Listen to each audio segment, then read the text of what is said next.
Cricket মাঠ ছেড়ে এবার বাংলাদেশ জাতীয় দলের সাবেক অধিনায়ক তামিম ইকবাল হচ্ছেন বোর্ড পরিচালক। হ্যাঁ দর্শক, ক্রিকেট আঙ্গনে জোর গুঞ্জন জাতীয় দলের সাবেক অধিনায়ক তামিম ইকবাল নাকি বিসিবির পরিচালক হচ্ছেন।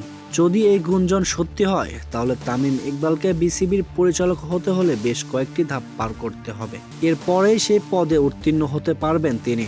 বিসিবির পরিচালক হতে হলে অন্তত থাকতে হবে কাউন্সিলরশিপ, এরপর নির্বাচনী ধাপ পেরিয়ে বোর্ড কর্মকর্তা হওয়া। তামিম এখনও বাংলাদেশের ক্রিকেটার, আনুষ্ঠানিকভাবে অবসরও নেননি তিনি। সেই প্রেক্ষাপটে তামিম ইকবাল বিসিবির পরিচালক হওয়ার বিষয়টি অনেকটাই গাছে কাঁঠাল গোঁফে তেল দেওয়ার মতোই।